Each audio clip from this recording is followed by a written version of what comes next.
nunggu aku tidur barusan enak. Nah, kalau ini kita bertiga mulai dari mana dulu ya? Oh, bentar. Aku Nata. Aku akan bawa kamu masuk ke dalam tugas. Ayo.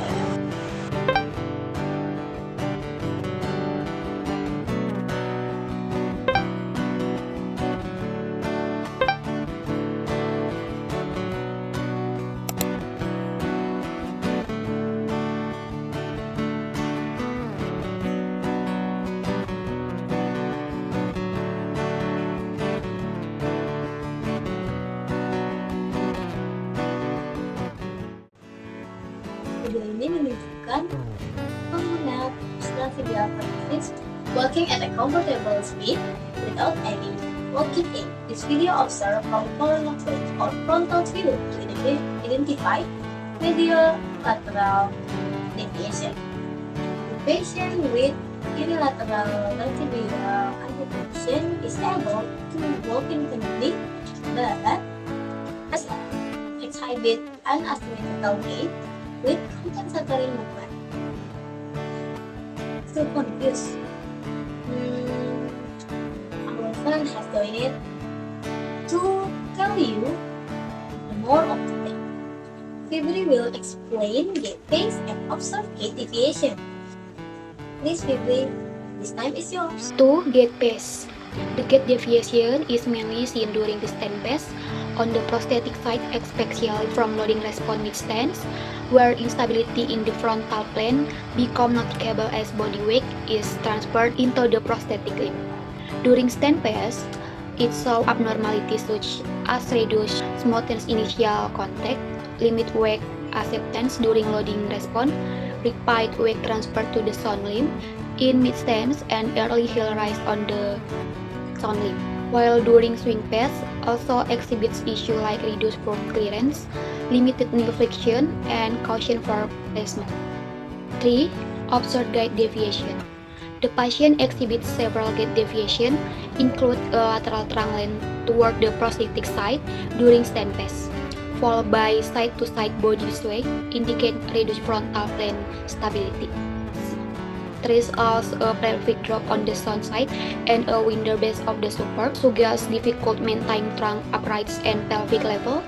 In this video, we found any specific deviation include: first, medial thrust and the amputee side; second, medial whip during swing pace; third, vaulting gait on the sound limb; and then early heel rise on the sound limb; and then asymmetrical step length; and then reduce knee flexion during swing on the prosthetic side, increase vertical displacement of the body. For more detail, Naik will explain clinical interpretation of deviation. Come on, Naik, it's yours. Okay, fourth is clinical interpretation of deviation. The lateral trunk length and pelvic drop suggest that the prosthesis may not be providing enough medial lateral stability. It may caused by the socket too loose or medial lateral flare not snap fit enough. The observed gait deviation suggests that the patient experienced achieving the prosthetic limb standing with medial border of the foot during mid-stand. As a result, medial thrust is caused by excessive adduction of the socket. While the patient has a heel move to medially during swing pace, as a result, medial whip is caused by PTB bar and posterior wall are not parallel to each other. Wrong position or uneven tension on PTB cuff.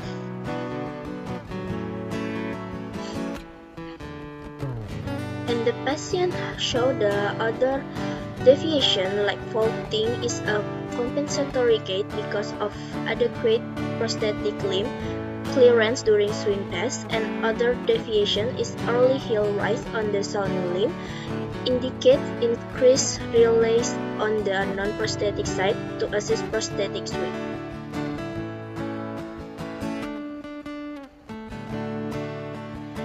These compensatory patterns increase energy expenditure, reduce gait efficiency, and may lead to overuse, injury, or pain in the sound limb over time.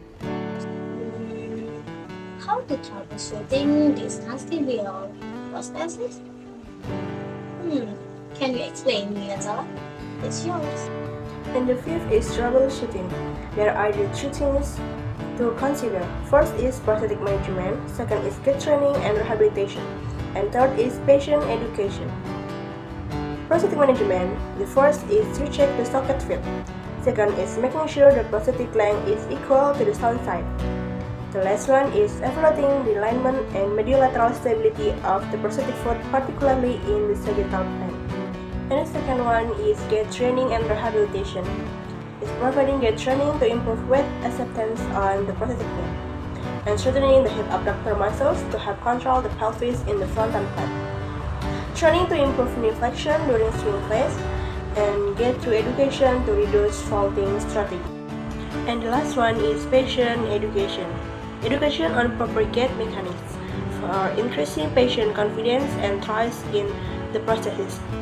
Use of visual and verbal feedback during gait training, and exercise focusing on weight shifting onto the prosthetic limb during gait. I got it. You got it, guys.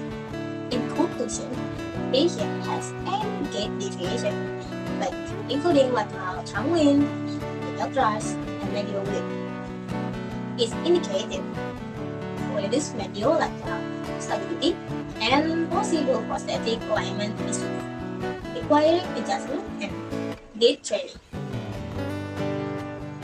Compensatory gait pattern is working on the sound limb, reduce efficiency, and increase stress on the sound limb. Prosthetic adjustment, gait training, and education of patient can improve gait symmetry, efficiency, and mobility. Maybe that's all for us.